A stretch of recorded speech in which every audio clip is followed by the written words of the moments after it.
My name is Christian Basil. Years ago, I had an idea. I got myself a TARDIS, took it to new places, met a lot of new people, took some great pictures, and talked Doctor Who. From Krypton Radio and the creators of the Hanging With web show, this is the legend of the Traveling TARDIS. Join me on my latest adventures and become part of the legend.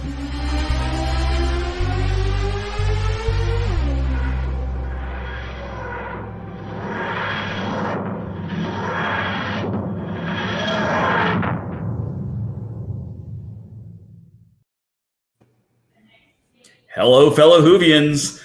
For those who have seen this show before, no, I am not Christian Basil. My name is David Chapman from therathole.ca. I'm stepping in for Christian today. We'll talk about that in a second, because Christian would be very upset with me if I did not start the show by saying, hey, head over to our YouTube channel and make sure you subscribe, hit that bell. There's our link. If you've already done so, thank you so much. We are trying to work ourselves up to 4,000 hours of viewing time, so definitely go check out stuff. We have our YouTube exclusives, like the Who Knew News and our Bits of the TARDIS, where you can see all of the condensed versions of our shows.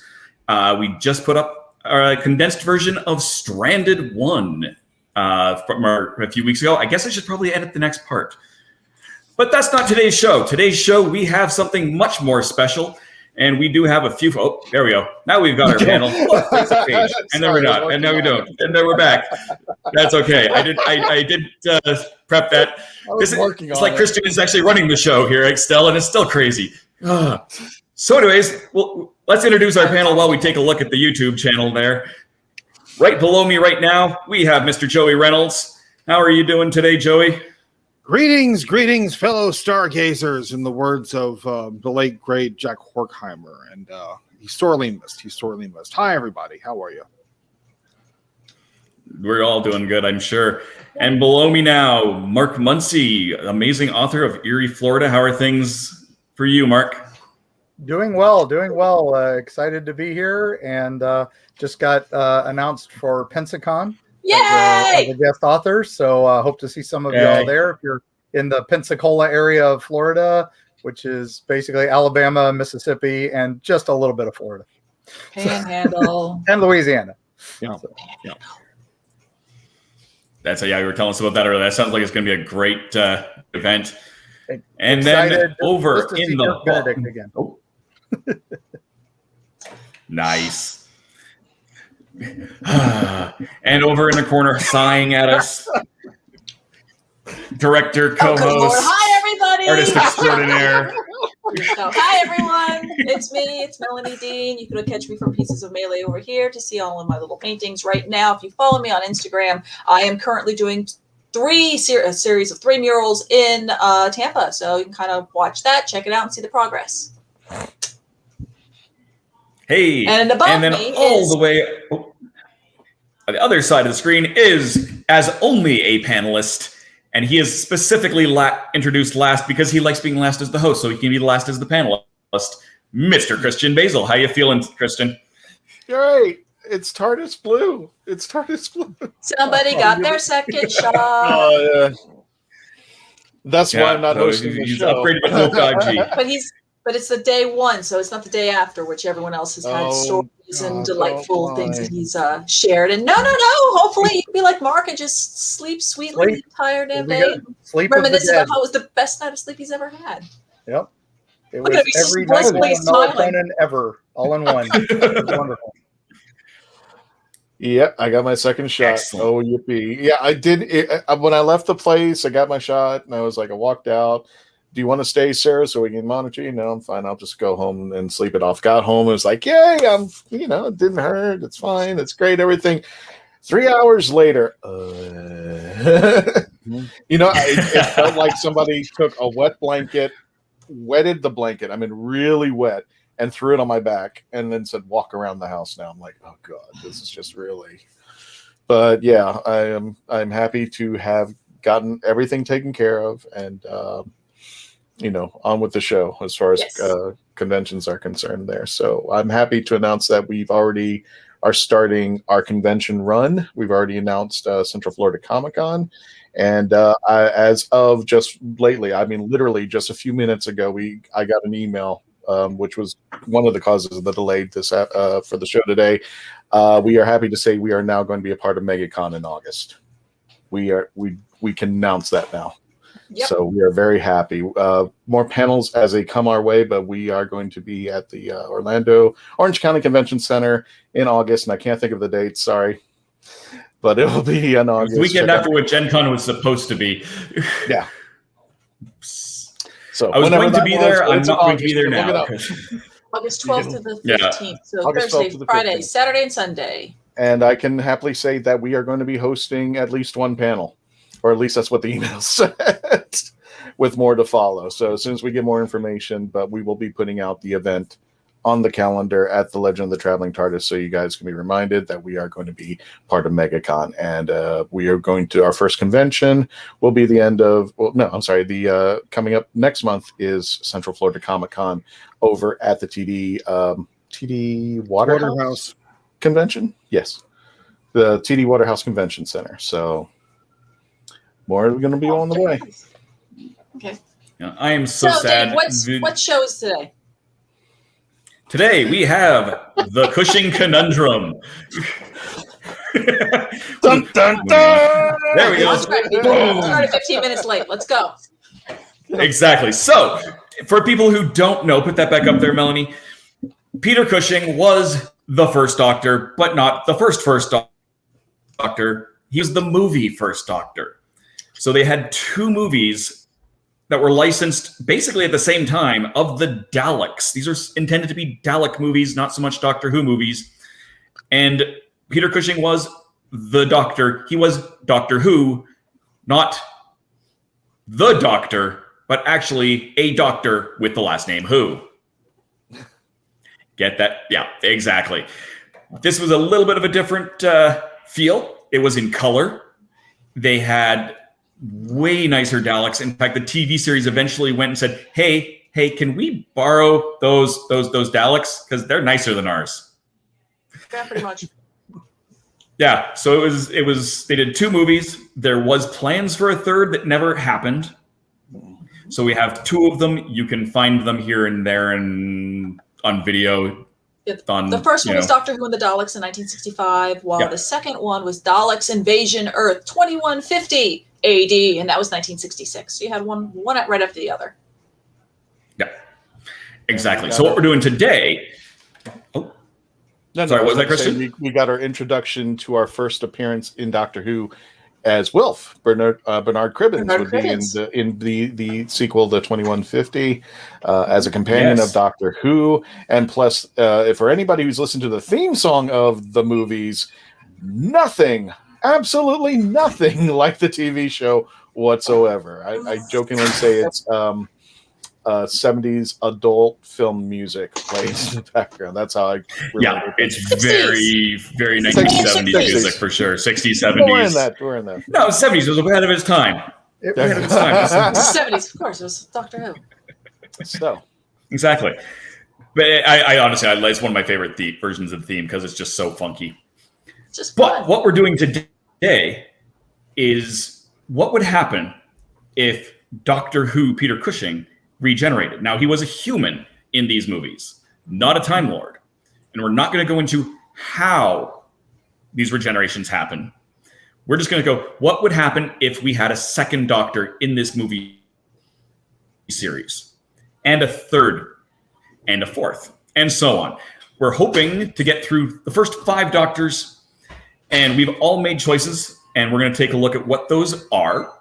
But I know it's a couple minutes early. Why don't we start off with some commercials so we don't have to worry about that and interrupt somebody. So when we come back, Joey, we'll start with yours. Let's say hello to everybody. Look at everybody. Hello, Carly. Hello, Dan.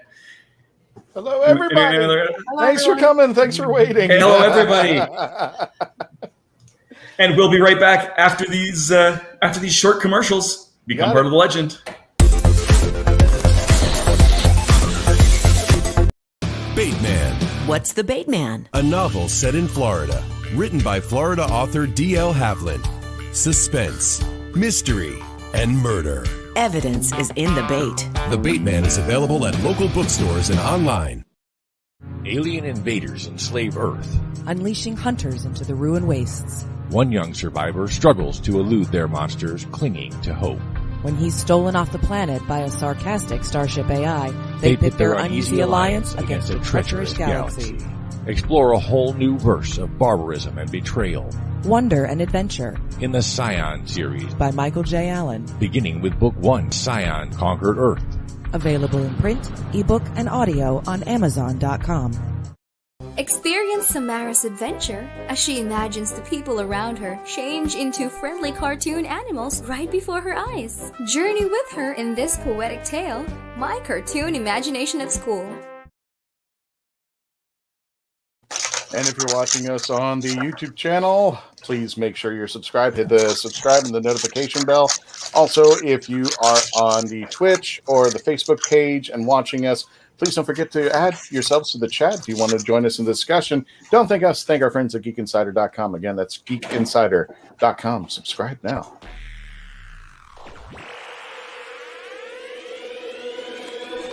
At Geek Insider, we foster relationships with those in the geek sphere so we can give our audience the insider view of entertainment, tech, and more.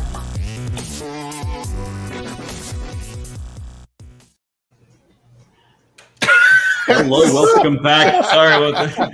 Oh yeah, we're back. Are you busy there? I'm always It's not going to be good. Yeah, I'm always. I'm busy. I'm eating hot. I was like commercial break. So Yeah, Mel's. I brought hot dogs, y'all. Yeah, we did hear a little bit of that crunching going on. Yeah. Everyone just. Oh my god. Anyone else got a snack we want to share with the audience? You know, we can just anything else? No. Going which way? All right. So, what we're gonna do here is we're going to go through doctor by doctor. So we've established Peter Cushing is the first doctor, and each of these subsequent doctors is going to get 2 years, basically 2 movies before regenerating. And we'll just go through doctor by doctor. We'll go through all of us and go from there. Melanie finally got some snacks. Woo! But for those who were not watching on the YouTube channel, if you go to the comments before the show, like during our delay, they were just talking about dinner and everything, all the food. So we're all starving now, talking about over in the YouTube channel, they're all having a party. Other half there, and it's late now. I'm hungry. I want dinner. It's dinner time. So real quick, but before we get to dinner, yes. So the third their movie was going to be the remake of The Chase. Yeah. Yes.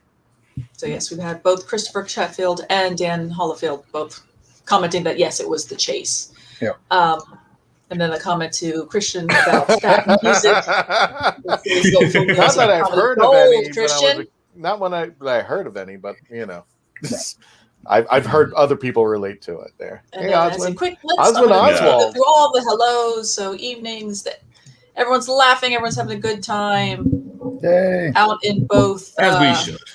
Hello, Tony. Welcome, folks. Hello, Dan. Hello, Carl. Hello, Donna. Everybody, thank you. Hello, everybody. Thank you for being patient with us as well. So that's the usual gang of suspects. Bit of a rough start. That's okay. So let's take a look. Joey, who did you have up for the second Doctor? Well, I kind of figured that you'd want to have someone who was not just as popular as Peter Cushing was, but also someone who really, if his casting was announced, it would surprise pleasantly a lot of people. In this case, and my choice would be Sir John Gielgud. Gielgud had been pretty much one of the 2 cornerstones of modern British theater, the other being Laurence Olivier, and Gielgud had also done some fantasy later on in his career. If I'm right in saying Baron Munchausen, The Adventures of Baron Munchausen. I might be wrong about that, but the fact that he was able to do that gave me the inclination that he was ready to take on whatever role he could, and this man's career has been as extensive as far back as Shakespeare at the Old Vic to to his portrayal of one of the large, I think his one of his last works. And so for a man as versatile as Gielgud was, I think he would have been perfect to at least replace Cushing, if only for the fact that they didn't, at least in my opinion, you couldn't have a Jim Dale, you couldn't have a Tommy Cooper. It would, with respects to them, it would cheapen it. And if you wanted to have it as an established film franchise, who else but Gielgud in this case? That seems reasonable. Mark, what? I went with a different direction. I figured they'd want it to be an even bigger name this time. Peter Cushing would have been on in years, and I think they would have tried to go like they kind of did with Trout and make it a younger Doctor and try to reboot for a younger audience and go with somebody who was just really starting to really hit his stride as kind of an eclectic actor, portraying odd roles. Most famously, he had around this would have been late 60s. He was on Batman, the TV series, as Bookworm, a character nobody remembers, but one of my favorite villains. And I think that would have played right into his strength here, and that is the great Roddy McDowall. I think he would have played a very Troughton-esque kind of the comedy, but also played the aloofness really well, but also the other, like a little outside. And I think it would have transitioned now that he's regenerated and proven that he's not a human. This would have played into that and showed, kind of transitioned more into the TV series Doctor. So I think he would have been an amazing Doctor for a couple movies. And of course, his nemesis would have been the Master, and that would have been Christopher Lee. Because of Peter Cushing doing the Doctor, we would have had to bring Christopher Lee in as the Master. So that's how I would have written it. So. Yes. I wasn't going to sprung that choice on just yet, but that's right. That makes sense. Yes. Christopher Lee as the Master is I think would work really well. It's Christopher Lee. Christopher Lee will work wonders at just about everything. And who knows, maybe he'll come up again before the end of the show. As funny as it sounds, the selections that we made, because I got to see all of them, some of them could actually interplay in between. So you could actually have one be the Doctor, one be the Master from our selection. I'm just and all I'm going to say this is to give a little bit of a spoiler: Hammer Horror, and I will leave it at that. Well, that was kind of who was producing these at the time. Yeah, exactly. It was the same troupe that was doing Cater Masks and all that. We're just doing this. So, well, Kristen, you since you're talking Hammer Horror, why don't you go next? Because that way you don't get to be last this time. Okay. So, if you're going to have Peter Cushing be the first movie Doctor, you gotta have somebody who's going to not only come in behind him, but I think I went for a younger person. I went for big on energy. I wanted somebody who would be a dominating presence. Whereas even, Peter Cushing, if he go walk into a room, I mean, he does command the room, but I mean, somebody who walks in, not only physically, but verbally goes and actually has the wit and the voice to go after the bad guy. You're going to need Brian Blessed to come right after, Yes. And I love that because I actually came from Screen Rant into the Daleks in the background in the shadows out there. For those of you listening listening to the podcast, there's actually a picture of Brian Blessed and somebody put in a Dalek behind him. And that would just be, I think that would be amazing. And I was following when I was picking out the selection, I was thinking of how the TV show ran, where they didn't, you didn't have the same doctors. You had different people playing the role differently, and I think Brian Blessed would bring in a completely different dynamic. The Master for Gielgud would probably have been Orson Welles. Wow, we're getting some heavy hitters right here. Yes, absolute pandemonium. Yeah, but I think that would have brought in a younger audience. I think he has the energy to keep people going. Nothing wrong with Peter, but when you have the dynamic that Peter has in his Doctor, you're going to have to flip it. Just like when they had Tom Baker, they flipped it with Peter Davison, and then they flipped it back with Colin Baker. The characters are just completely, not the same. So the energy is a lot different. So Mark's over here showing off.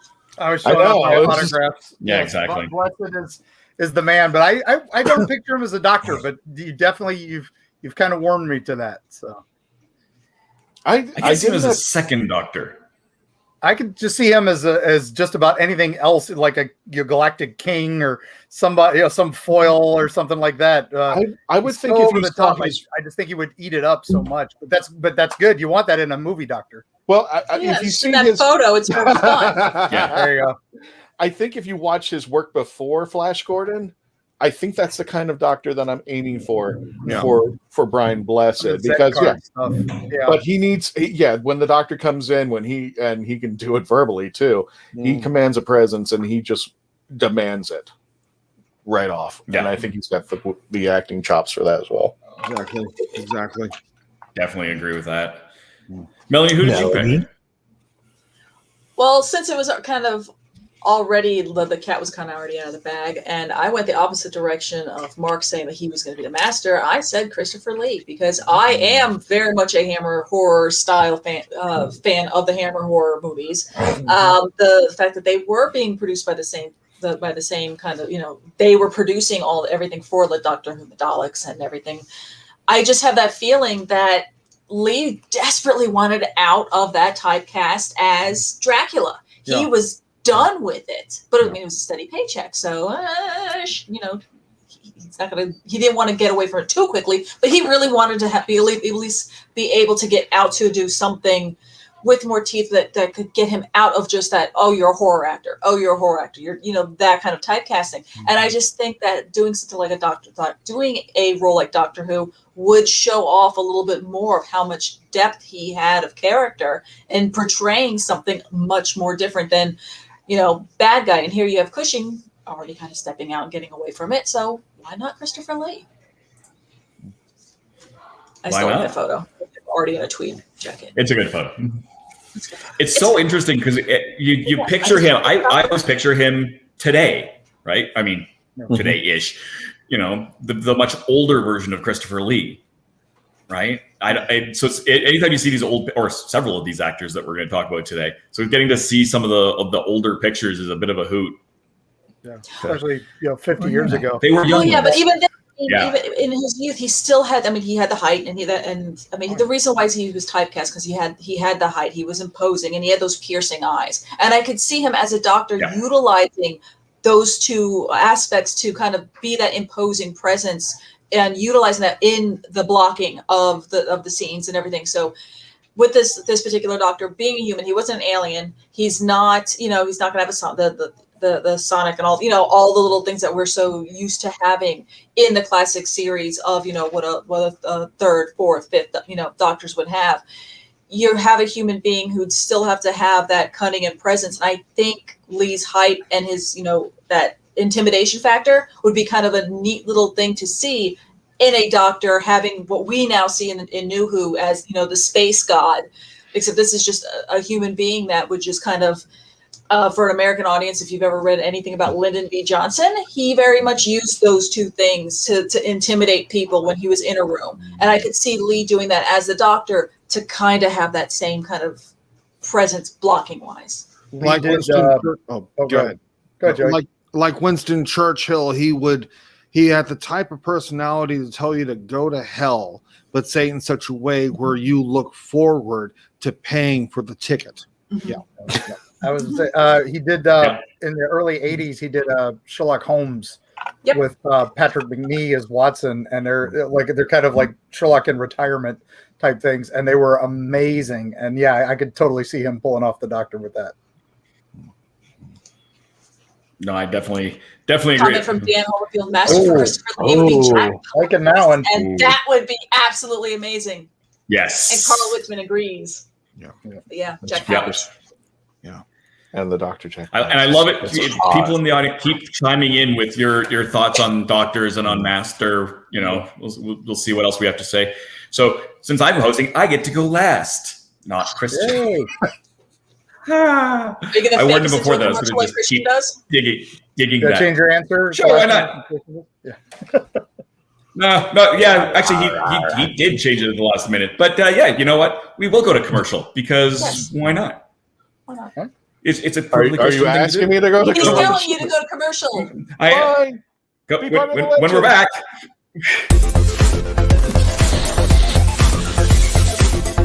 Meet the Doctor. I'm the Doctor. But not the one you were expecting. All right, sexy. It's time to go home. Doctor Who Velocity. Streaming now. Oh, brilliant! It's hard to believe that in the 56-year history of the greatest sci-fi television show in the English language, there has never been a fan guide to Doctor Who.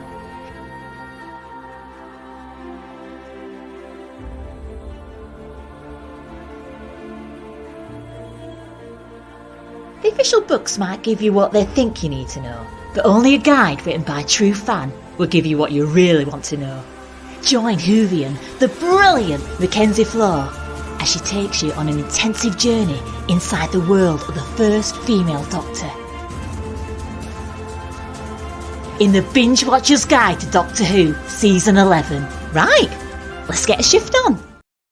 This is Cosplay Michael with the Hanging With Love Show. I want to tell you about my friends at Embellis Effects in Orlando, Florida. They've got makeup, costumes, and props for all of your costume needs. And the team at Embellis Effects is helpful and friendly. Embellis Effects is one of my favorite places, and I know it will be yours too. I'll see you there. Or go to embelliseffects.com. And remember, cosplay is for everyone.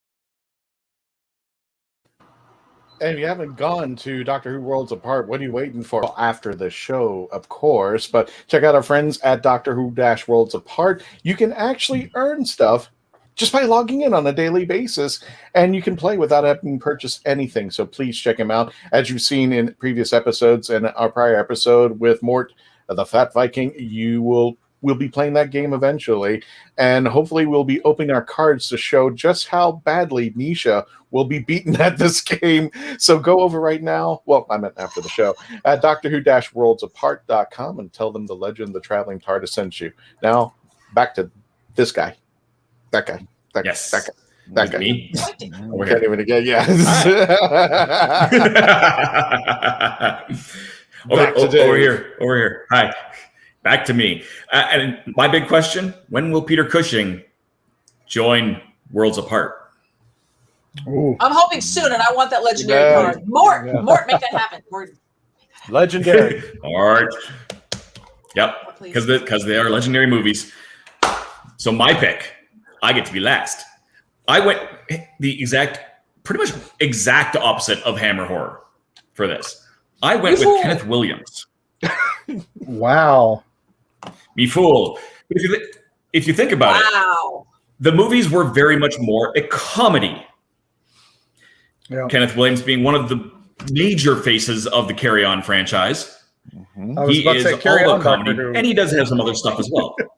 Yeah, exactly. You could totally run that. That whole cast would that movie would just writes itself. But I mean, if you think about it though, like I said, the movies were intended to be for a younger audience. They were intended to be less scary, less serious than the TV show. And that's something, given how already not scary and kid aimed the first couple of Doctors were. So I figure, why not just lean into that and keep it funny? Okay. It doesn't have to go complete. You want to keep it consistent. You want to keep it consistent, as opposed to we're kind of some of us have picked people who are opposite of Peter Cushing, but you want to keep it consistent. That's right. At least to start, right? Well, I can see that even going into go ahead. It's a framework of film. So each one of these have their own. They get their own 2 film series. Right. So I can see where, because it is a film, it's going to at least really push it to be standalone. So if you wanted to kind of make the next film comedy, you can, because this isn't necessarily episodic. This isn't the same thing as speaking to, this is the actor that was going to replace the 3rd Doctor in television or the 4th Doctor in TV, and blah, blah, where you want to have more consistent arcs going season to season. So and we're not making it so that it's a definite trilogy or that kind of series. So I can kind of see where if you wanted to have a departure in a film that you decided, okay, well, we're going to have these people produce it. Let's go ahead and make another movie. And you have a solid script. Heck, roll the die. Why not? Oh, yeah. And I kind of figured for the 2nd Doctor, it would help to just kind of ease into that. That's not saying you couldn't go full 90 degrees for the 3rd Doctor or later Doctors, right? But this is something that hadn't been done before, even on TV, in the movie. How is this going to work? Oh, wait, we have a different star. We have a different Doctor. And that this introduces that concept a little more gradually. Before really going hard into and just say new actor, new Bond, new actor, new. Exactly. Yeah, more doctors, more doctors. Let's go. More doctors. More doctors. Yeah, all right. Fine. We'll just start with you then, Christian. Who's your 3rd Doctor? Who's my 3rd Doctor?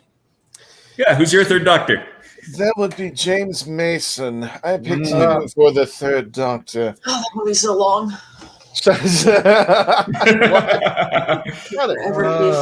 So I picked him because, again, I was following kind of like the TV show and how if you're going to have Brian Blessed, my 2nd Doctor, then you're going to have somebody who's patient, kind, commands the audience from just walking into the room and staring at people. James Mason's the perfect guy. I mean, you've seen him in scenes like 20,000 Leagues Under the Sea.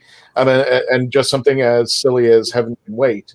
I mean, he just kind of addresses everything from just where he's at, and people notice. And I like that picture because I was trying to find something doctorish about James, and that was the only picture I could find out.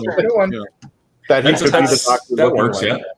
That works. The tweed and the tie. So I think if you're going to move on ahead into the next movie, he would be somebody that would be complete opposite, kind of harking back a little bit to Cushing just a little bit, but bringing in his own game as well there.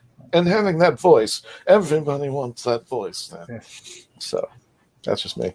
That was like the impressionist goal was if you had a good James Mason in the 80s, you could get jobs pretty much anywhere. Yeah. So Exactly. Joey, who did you pick? Well, for the time, that in this case, I think it was 69, 70 or 60, 68, 70, 68, 60, I think we went with. Yeah. In this late case, 60s. Yeah, I chose Rex Harrison, if only for the fact that he did not have much to do at the time, 1970-71. And mind you, yes, he would be forever known as Dr. Dolittle, as, oh, good heavens. So for My Fair Lady, I forgot the name of the character. I just drew a blank. And for a number of other stage productions, but he did that film, to which Melanie, I forgot the name of it again. Go ahead. I forgot it. Staircases. Yes, Staircase, which he did with Richard Burton, which if you haven't seen it, TCM runs it from time to time, but it's about two closeted gay men who are hairdressers. And apparently it wasn't critically successful. It wasn't successful at the box office. And I'm probably thinking that maybe at least from a behind the scenes aspect, he could go back on stage and do My Fair Lady, but at the same time to do a film that again would reach out to the audience, reach out to the kids. Probably some people might think, oh, he's not Doctor Who, he's Dr. Dolittle playing Doctor Who, but still just something to revive his career. But also just where Rex Harrison was concerned, he was definitely a legend. I'd love to see him have a go at this. We're good. That seems most reasonable. Mark, how about you? I went like third Doctor after Troughton. I would have Doctor Who Little. That's good. Love it. But no, I was thinking, all right, they would have gone Pertwee a little bit. They would have James Bonded it. They would have made it a little more actiony. They would have made the guy a little more hero, and a little less, especially since I'd gone with Roddy McDowall before this. I think they would have been like, all right, now we got to bring in the action audience. This is, early 70s now, right at the 69, 70. So we've got to bring in a more action guy. I went with the heartthrob of heartthrobs at that period in England, anyway, Oliver Reed. Yeah. He would have been bringing in bringing the heat and action. The ladies would have loved it, and they would have brought in a whole nother crowd. He could play him so cold, but still very, again, just right there with the intellect. You feel that guy has the intellect to take on any problem in the world. And then he'd kick its ass if he needed to with some jiu-jitsu. And this is pre-Three Musketeers, so this is right before he, really went into the full-blown action thing. So I think this would have been perfect transition period to have Oliver Reed there. The good doctor doesn't. And the doctor doesn't have a gun, but he looks like a master there. Yeah, he could have been either way. Could have gone either way with that. Yeah. Yep, agreed. Why does the doctor need a gun when he's got his foot up your ass? That's exactly beautiful. Nice. He'd have been good with the car. Yeah, he'd have been good with Bessie. He'd have been good with with a unit behind him and all that. He'd have taken it and run. It would have been awesome. So, yeah, no, that's a great option. Melanie, who did you pick? I kept going with my own little Hammer kind of deal again, except it's just a little bit. The departure is I'm going with somebody who would, I think, be the first American Doctor, which we still, we haven't seen that yet, and I don't think we're ever going to see that ever. But I think Vincent Price would have been a fantastic idea for an early 70s Doctor. I think this is going to be more the departure from Mark going the bondish, that kind of action kind of fun. I think it still is going to be very similar into this Doctor is all about intellect. It's all about wit. I don't think he's not going to be as imposing whatsoever as he wouldn't be doing the intimidation game like a Lee would. But I do see Vincent Price being made perhaps a little bit even more MacGyver-y, in that he would probably get out and be more technical, be more analytical, and it'll be a little bit more witty. But I could also see him being a little bit more silver-tongued and being able to speak his way out of anything that would be thrown at him. Yeah. And even in that Churchill kind of way of going to hell and you're enjoying it, he would just basically lines around him and then be able to kind of defeat people, just with his intellect. And considering he's such a great art lover, could you imagine his Doctor with Vincent Van Gogh? Amazing. He had done this Vincent and the Doctor. There you go. And what's great about Vincent Price is that he was very physical. He could do very physical items, especially in the funny thing comedy. So I think he could do things where it would be very heavy in drama with the intellect and everything, but keep it so that little, not necessarily slapsticky kind of stuff, but he could, if there was an actiony kind of thing, he would do that almost like a martial art defense. The best offense is a good defense kind of thing, and be able to knock out an opponent. So I could see him using some of that physicality in ways that your audience wouldn't be prepared for, but it could still be fun to watch him, slip out of something easily. His own version of Benicio. Yeah, he was. They had brought back a couple radio dramas, and they were doing The Saint. Yes, and he did that for a little while, and that would have been perfect. Yes, yeah, that period. Yes. You're right. I was just going to say that if you've never had a chance to hear him do The Saint, oh my God, go find it. Yes. Yeah, because that was my pick for the next Doctor too, Melanie, was Vincent Price. So, but I can see him being the only American finally to be given that, we can give that person a nod. Yeah, but you see, I also see him doing, I'm going to say this for an analogy. I see him pulling a Wesley from The Princess Bride. He'll just sit there looking at the bad guy going, First of all, your place is going to blow up. Second of all, you're going to fall through the floor. Third of all, your army is going to get wiped out. And for that brief moment, the bad guy is going to go and believe him for just a moment. It's just like the same way that the 11th Doctor stands on top of the Pandorica, on top of Renzo, and he's basically telling all his enemies, and daring them with the last line going, "Let somebody else try first." That, I think, his presence would demand it, just by his verbal, the way he handles himself, and his verbal wit is the weapon enough to tell the bad guys. Or at least delay them a bit there, going like, wait a minute, is he real? So I could see that. I could see that happening. I have never been disappointed whenever I've seen anything with Vincent Price, whether it's him reading The Raven or acting in those films, those Corman films back in the 60s, or even appearing on the Brady Bunch when they had that 3-episode thing in Hawaii. I mean, and all the earlier work as well. He's never disappointed. He's always delivered and then some. So yeah, cheers to him. Cheers to him. Yeah. Plus, he has a really great cookbook I was trying to find on the shelf over here. But it's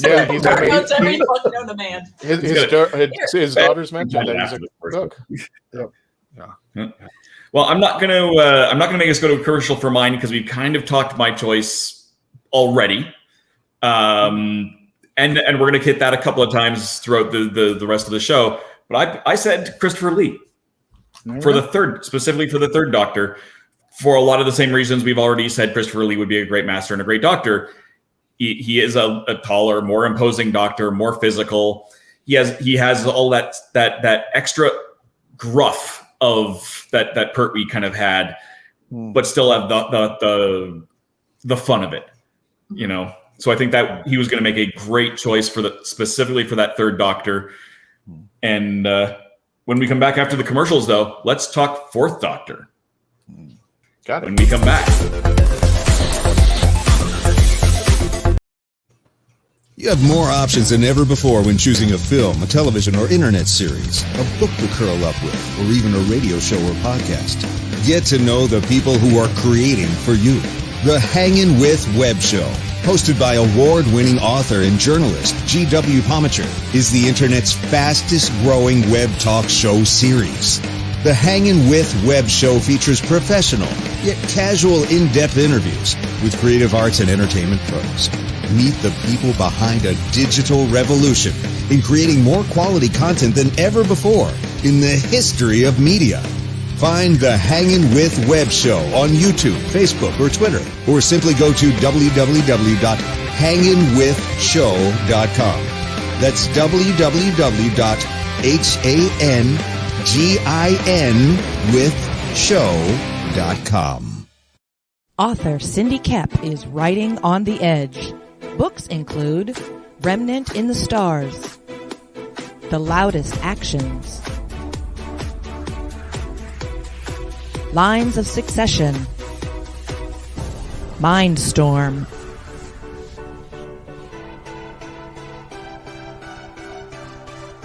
Condemned Courier, the Yerushalayim series, and Animal Eye. Find author Cindy Kepp at CKOEPP.com today. Famous Faces and Funnies in Melbourne, Florida is leading the way in pop culture fun. From comic books and graphic novels to Funko Pops and collector's items, Famous Faces and Funnies has it all. Rick Shea and the professional team at Famous Faces and Funnies are friendly and knowledgeable. Whether you're looking for toys, props, collector treasures, or a new comic book, Famous Faces and Funnies is your one-stop shop. To find Famous Faces and Funnies on Facebook and Twitter, just type at FFF Comics. The massive audio Doctor Who Bad Wolf Bluetooth TARDIS speaker. That's all I gotta say, one word. Wow. It looks like it just jumped right off the screen. Here it is in all its Bad Wolf glory. Right here is the on-off switch and the up and down volume. Right here's the speaker. The TARDIS stands about 6 inches from the bottom of the TARDIS all the way up to the top where the light is. Look at the detail. Wow. And to check it out, go to Amazon.com FameTech, spelled FAMETEK. Again, Amazon.com /FameTech.com. Check out not only their speakers, but their other stuff as well. And we return you now to Dave. Hello. Mark, did I skip you? No, I said my. We said Melanie said hers. I was like, oh wait, that's mine too. So. Okay, good. Yes, because it was also a read. My but we're still was Vincent Price. So yeah, that was. Yes, I was going to say let's start with you because you've already let that cat out of the bag. Yep. So yes, Vincent Price, fourth Doctor, great. I figured this, the early '70s for Oliver Reed, and then this would have been Vincent right after he'd done with the Corman horror. He was done, just being the horror guy. This would have given him a bit more sci-fi, and I think that was something he wanted into very badly and never got. Because he at that point he was locked in as the spooky guy, and it was kind of similar to what was happening to Boris Karloff and all them. They'd just been locked in those roles for so long that they were just, it was the revival period. So I thought this would have been perfect for him after that, which would have been early. Now we're talking almost mid 70s here. I think that would have been perfect for him. Yeah, that early mid 70s. That was when Vincent would have been perfect for that. He would have been looking for something. He would have been able to use those comedic chops that he had already perfected in, with the sly, creepy horror, but make it more, family friendly, which was, I think, was what he was starting to trend towards at that point. He was going more that way. So, do you guys have the hilarious House of Frightenstein down there? Did you ever see that? Yes, it's on YouTube. It is on YouTube. Yes. Yeah, it was pretty cool. He was great as the host, narrator, random voice in it, being all sorts of spooky. I think this was about the time he finally got Muppets. Was like right after that, and and that was one of his highlights. And he was happy to start entertaining his grandchildren at that point. So he would have been the kind grandfatherly doctor I think we would have wanted about that time too. Yes. So yes. Joey, what about you? Who did you pick for number 4? Oh man, I earlier I suggested Brian Blessed, but I'm going to make just a sidetrack here with respects to Brian Blessed. He did such a magnificent job. But during the commercial break, I'm looking here at the filmography, and I mentioned this to all of us before showtime. His first film proper was 1976. So this would fit, considering the time that he would have done this. I think 1975, 76. In this case, the film he did was The Man Who Fell to Earth, and the gentleman in question, David Bowie. Yeah, yeah. Considering how much of the Bowie mystique had been going on at the time, especially with I think at that time he had 2 different personas, if you will, in his recording career, and added to the fact that it would have probably broke out to American audiences pretty much in the same way that Tom Baker's Doctor had broke out to American audiences, something completely against type. And when you realize that in the late 1970s, early 80s, Tom Baker's Doctor was very much a breath of fresh air in comparison to James T. Kirk and Flash Gordon and Buck Rogers. The ones from like the 1930s, 40s eras that we always saw, at least on Saturday morning or Saturday afternoon television back in the 50s and 60s. And to see something that's completely against type, in this case, Tom Baker did it for television. David Bowie most definitely would do it. In this case, where the film was concerned, and possibly take that film series into a completely different direction. And yeah, the ladies would love it everybody would love it as well. Yeah. That changed on the fly. No, I love it. Yeah. No. Christian, who did you pick for? Christian, who did you pick for 4? Number 4. Going back to the more dynamic of the Doctors, I picked the legendary Peter Sellers. Because now you're going into, again, if I'm following the TV show correctly and moving it into kind of the movie realm, he had a presence. He could imitate, a bunch of things. I'm trying to think of the movies off the top of my head because I'm trying to avoid the Pink Panther. I'm not looking at those movies. I'm looking Dr. at Strangelove, The Mouse That Roared. The Mouse That Roared. The Mouse That Roared are things I'm looking at. Dr. Strangelove. Lady Killers. Exactly. And I got this picture in particular because he actually is with William Hartnell in The Mouse That Roared. Yeah. They were actually in. So to see those two doctors together, that's kind of an interesting take. But Peter Sellers, I meant he was fun.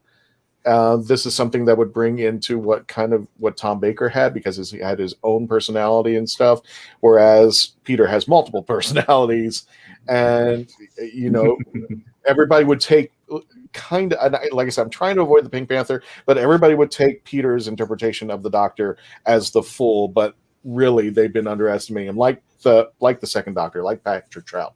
Well, it would have been a welcome change, considering that he was pretty much tied to the whipping post that was Clouseau. And this would have been a tremendous opportunity for him to make a break from it, because I think before the Pink Panthers movies kicked in, he was very well known for Casino Royale, as well as The Magic Christian. And so I think this would give him an opportunity to break from character and try something new. But you were saying, I'm sorry. And only that, he could do drama, like I think the movie was Being There. His last best film. Right. So he could do drama if he needed to pull it out of the card. He's not always a comedic actor, and he played it well. And that was his last movie, but it proved that he was more than just a bumbling inspector. He was this multi-talented, I would say probably the Robin Williams of his time. Definitely a force of nature. Yeah. Oh, yeah. I believe his Casino Royale was actually filming next door, like in the set next door to the Doctor Who movies. That's a possibility. I think it's As you mentioned, Joey, John Pertwee Dalekmania. As you mentioned, Joey, John Pertwee got a hold of Peter Sellers and said, "How do I play this and play it like you?" And he goes, "Well, who the hell is that?" I remember John Pertwee saying that in an interview, and it was like, well, Peter influenced the Third Doctor, if you really think about it. Pretty much. I think that's an awesome thing. Yeah. So he did have a take on Doctor Who. Melanie, who did you pick? For my fourth? I was kind of going. Well, let's see. I had already picked an American, so I decided to go kind of off with it again. And this time, for some reason, I went Canadian.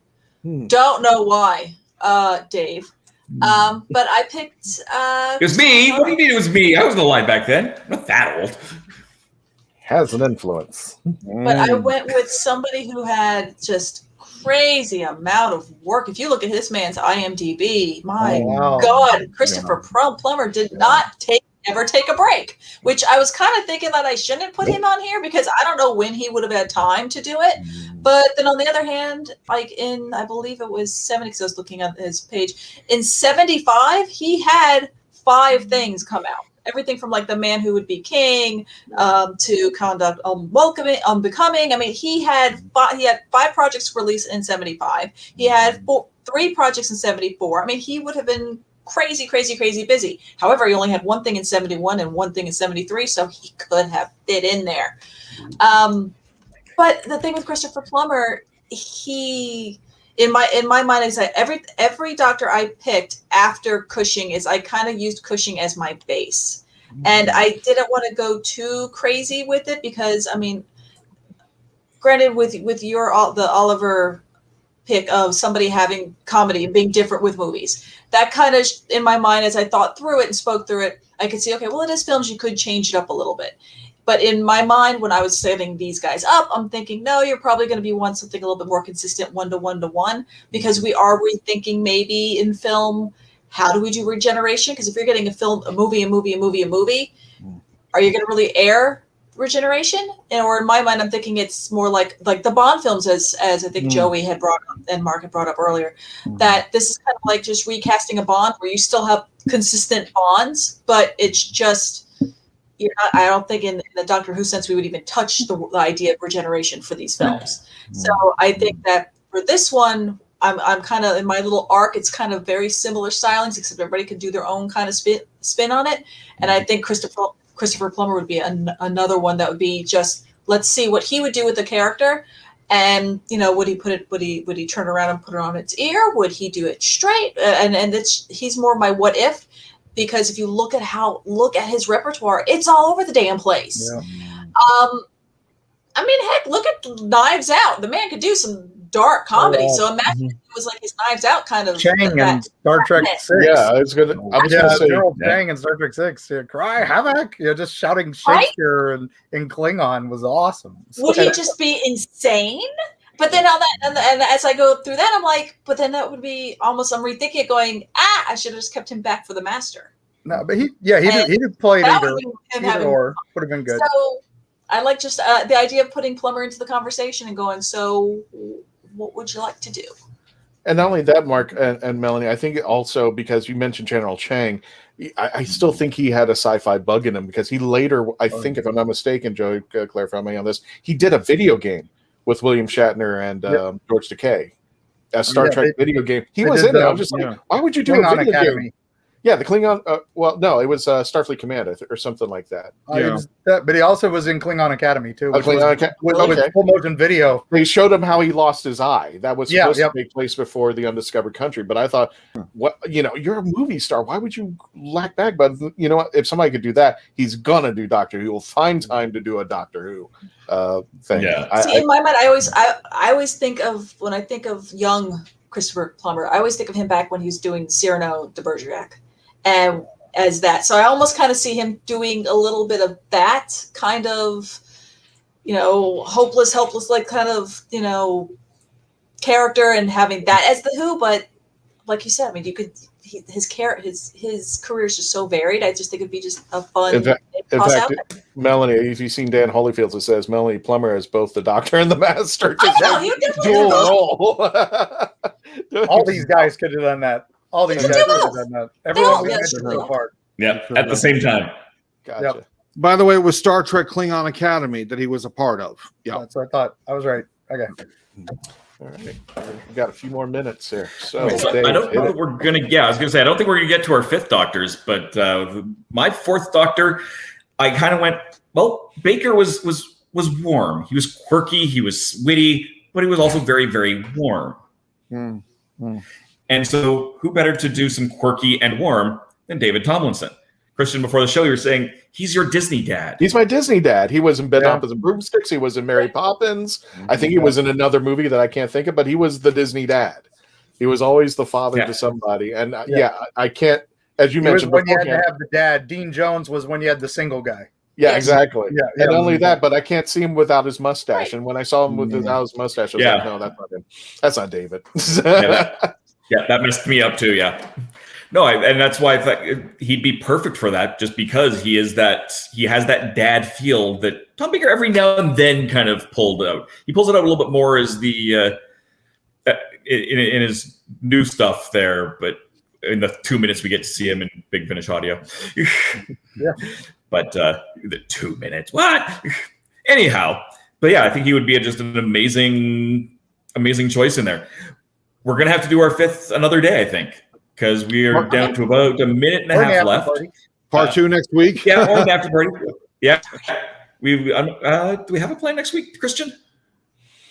We're working on it. We're working on with Wizard We're still working World, on it, and there's something maybe coming up the pipeline from another game or immerse event, but we're still finalizing that. So.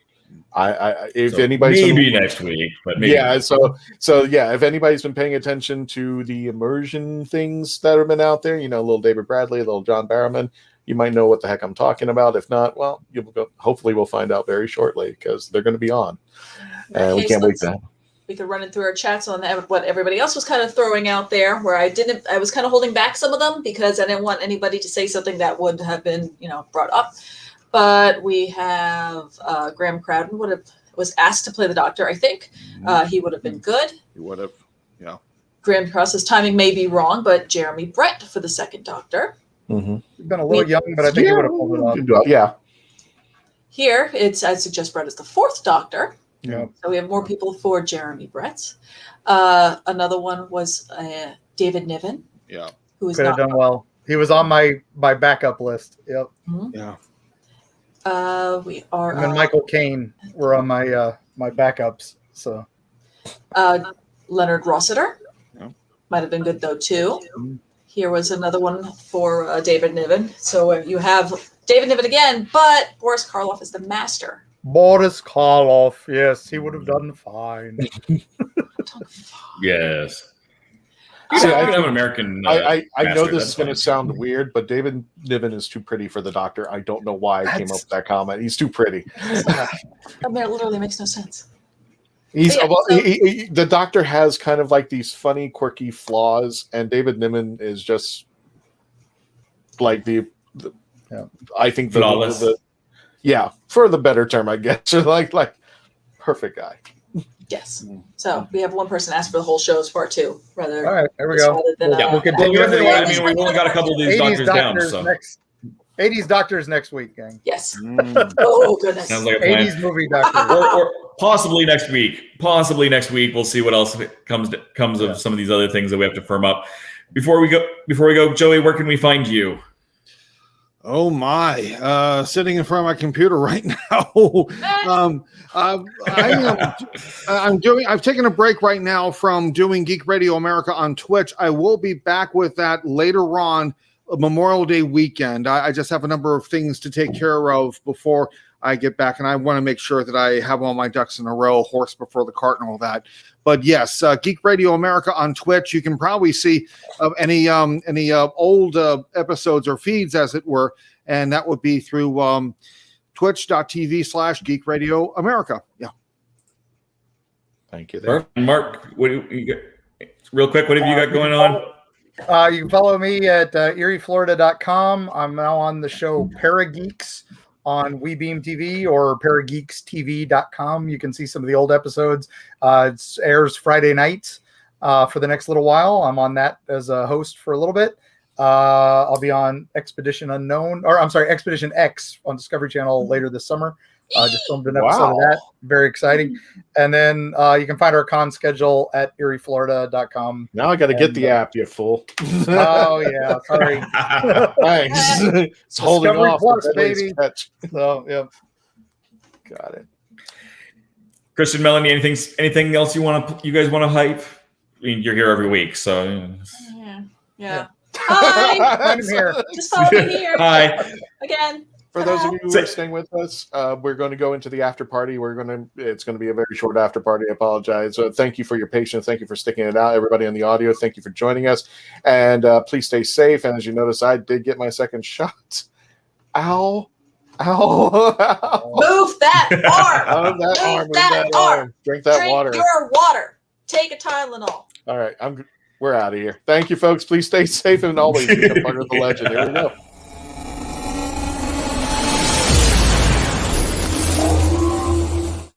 Okay, so what have we decided to do for the next 12 minutes? Do you want to move your arm? Well, moving my arm. Well, I got to move my arm. Move your arm. Okay. Move your arm. Move that damn arm. I tell you what, I'm going to move my arm and grab the package that I need, and we'll do an unpacking here for Food Tech. So stand by. While I'm going to do this, I'm going to show the commercial again for those of us friends who are still there and are interested in their products. We're going to be opening up one of their packages in just a few moments. So thank you, Carl. And let me get the box. The massive audio Doctor Who Bad Wolf Bluetooth TARDIS speaker.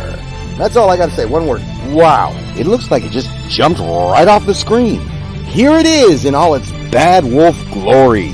Right here is the on-off switch and the up and down volume. Right here's the speaker. The TARDIS stands about 6 inches from the bottom of the TARDIS all the way up to the top where the light is. Look at the detail. Wow. There you go. Wow. And back. Yes. So the banner was over the website. I'm like, you need to cover that. I get a package from our friends, and let's check it out. I don't know what's inside. I'm sure it no way correlates to what we just saw. Just on. Yeah. So yes. Okay. So, is this something I need to increase my screen? I could do it out front. Oh, hi. There we go. Hey.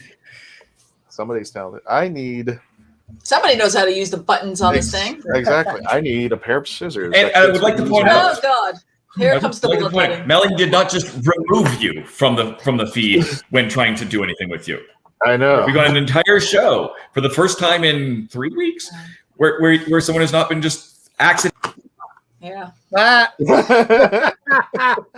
Boom. I got a question for you, Dave. How do you know it's an accident? Well, I wasn't the only one thrown out, so I hope it was an accident. So let's check it out here. Got the little receipt thing. Whatever. And I appreciate it, everybody. We want to thank FameTech. Here we go. I'm Amazon.com at FameTech. And let's check it out. It is the Doctor Who speaker. Bad Wolf Bluetooth speaker, and I am unpackaging it. Higher. There you go. Huge. Okay. It is huge. Look at that. It's beautiful. On the side. Look at that. Nice. I definitely want to hear how it sounds at some point. We're going to have to use it at a booth.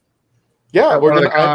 I'm planning on bringing this to Central Florida Comic Con and preferably all the cons that we got out there. So check this out. Look at that. That is brand new, my friend. It is. It's got the new Doctor Who logo. Yes. Yeah. Yes, it is. Officially licensed. Officially licensed from our friends over at Amazon.com/FameTech. So thank you guys out there. We're going to check this out. There's this deadly wrapper of cellophane that just does not want me to get into this box, whatever. So I was about More to. bloodletting. So it's kind of the same size as my TARDIS. So here we go. It looks bigger. I got to get it out. Damn it! The unboxing video where Christian does most of it off camera. This is unboxing. How much time do I got left? 8 minutes. Okay. Oh God! All right. So, well, Kristen fights with that. What? Yes. Yeah, what is happening on May 14th? Later this week. Is there anything special, Doctor Who wise? That May 4th anniversary wise. Who are you speaking to? Any of you who want to jump in and point out that it's the 8th Doctor's anniversary. Oh, coming up later this week. Oh, there we go. So there we go. Yeah, that's as big as my TARDIS. Yeah. They look the same. This one is just not beaten up over there. Look at that. That is beautiful. And I will be testing it out tonight. What's the MSRP on that one?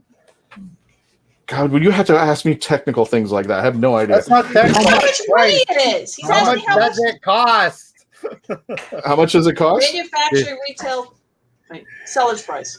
Yeah. Manufacturer suggested retail price. Thank you. My brain's not working. That too. Let's bring it up. I'm looking. Amazon.com. $1 million. You got a lot of stuff, y'all. Yeah, if we keep this series up, we could do Doctor Who's into the 90s. $39.99 on Prime. Oh, this is wow. Nice. But you got the nice little Bad Wolf logo. You got the TARDIS. This is actually the same size as mine. I definitely will bring the other TARDIS in there. And a Bluetooth speaker. I don't. It's one of those things. It's like Funko Pops. I don't want to take it out more than this. I just want to leave it this way. But yeah, we will be taking this, and it is the Bad Wolf TARDIS speaker. So thank you everybody from FameTech. This is awesome. Yeah, $39.95. That's a steal. Yeah, this is a good one. Yeah, speaker, nice. Yeah, this is a very nice Bluetooth speaker, and I'll be checking it out there.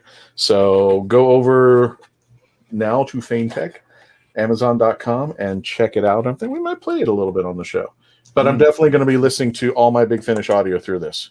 There you go. It's basically 3x3. Is your footprint is 3 inches by 3 inches, and it's almost 6 inches tall. It's 5.89 inches tall, so just a hair under 6. Just a, It's all you. No longer mitten box. No longer mitten box. It says sound effects, materialize, dematerialize, power on and off, cloister bell, Bluetooth connection, and when it's in flight, direct connection. I hope the cloister is when the battery's dying. Probably. Awesome. That would be awesome. And but it seems that the USB, it's got the USB rechargeable battery. Yes. The top lamp powers when it's powered on. It says the top lamp when powered on and off. All windows glow white when connected to device. So that's freaking awesome. Speaking of Big Finish, everybody stoked for the Christopher Eccleston series coming out. I think it's tomorrow. Yes, please. Yeah. We will be reviewing that. That's going to happen. That's going to happen. I can't take this out anymore. I just want to leave it like it is. Can I just take Can I leave it the way it is? Because I love it. Are you never going to use it? It's a speaker. No, I'm going to use it. I'm just being a jerk about it. It's just like it's like a Funko Pop. It's just like I can't take it out of its package. It's going to sit there and collect dust for the rest of its life. Those are He'll leave it out of the plastic just long enough to make the take it out of the plastic, leave it in the box part for speaker stuff, and then put it back into the plastic. There you go. All right, gang. I have to run. Apologies, but it's been an honor as always. Thank you so much. And I hope we can continue this because I got ideas all the way through. You know, Peter Weller, and we'll throw in the '80s guys. Sorry. Oh, there you go. Very nice. Very nice. I got this Thanks idea. a lot, We should Mark. bring in David Tennant. He would be a good Doctor Who sometime in the 2000s, maybe. Maybe. Perhaps. Or Peter Capaldi. Yeah, Peter Capaldi would be fantastic. Maybe not an 8th Doctor, but definitely a 12th Doctor. 12th, he'd be good. On down the line, if we continue. Yeah. So. All right. Looks like we are wrapping up the show. Was it wrapped by Yeti from the web? Yeah, there you go. Look at Looks this. just like it. I'm not complaining, but it's just like this is the cellophane from hell. Yeah. Paint it green. It could be a monster. It could be a Weirin right now. Ark in space. Oh, that was bubble wrap. That stuff that the Weirin had. Yep. The Weirin. I can be a Weirin. All I have to do is go to Office Depot and get the bubble wrap. Pretty much. I didn't really mean that for that to work out the way it did, but fine. That's kind of good. So Christian is now in the singing phase of his second COVID shot. Have a wonderful night, gang. Sorry, I got to run. Thanks for having me here. Thank you all. Thanks again. Thank you, Joey. And I guess we're going to go ahead and wrap it up. And any final words from the crazies before we put this to rest there? Again, thank you everybody for the 15-minute delay. Thank you for what we're trying to get out of the technical issues, but I'm glad you stayed here and got to watch and get to be part of the legend. So thank you so much. Any last words from the Peanut Gallery before I let you guys go? Oh, me? I just wanted to say, go ahead, Mark. Go ahead, Joey. Twitch.tv/Geek Radio America, and all the best to my old high school as they're in the what is it? I got Vanderbilt. Yeah, they're in the Louisiana. That's okay. Don't take it off. State baseball championship. So yeah, I know, right? But yeah, all the best, and thank you for having me on tonight. It was great fun. I do appreciate it, and thank you so much once again. Well, and, if we're going to show off shirts, I just want to show everybody this shirt. I think this is cool. Oh yeah, very nice. Singing. That is nice. Yes. That I was happy. Chrissy takes good care of me. Yeah. Well. Now we're just all showing off shirts. Shirts, exactly. Hey, mine's personalized. Yay. There we go. 27. Yeah, it was fun. We want to thank everybody. It's Dark Side Challenge. That's where you had to do a few races. Oh, okay. Dark Side Challenge. We want to thank everybody at Wizard World. And please, if you haven't already, check out our friends at Wizard World. Go to their Facebook page at facebook.com, Wizard World. Also check out their merch at wizardworldvault.com. Help us grow the legend. We are at 52,000 Facebook subscribers and at 54,000 subscribers on our Facebook page, facebook.com, The Legend of the Traveling TARDIS. And one last time, if you haven't, please go to our YouTube channel, subscribe and hit that notification bell. Watch a lot of content, watch our interviews, and we're going to be adding more content that's specifically for our friends on the YouTube channel. More to come, and you're going to like this stuff, especially coming soon. So thank you all for joining us. Again, ouch, but definitely worth it if it gets us back to a new normal. Yes. And please stay safe out there. We'll see you next month at Central Florida Comic Con as the cons continue to move along. We'll be there hopefully for you. Hopefully. Thank you so much. Vaccinated again. Yay! Ask me why. Yep. God there, folks. Hey, Thank you. Take care and become part of the legend.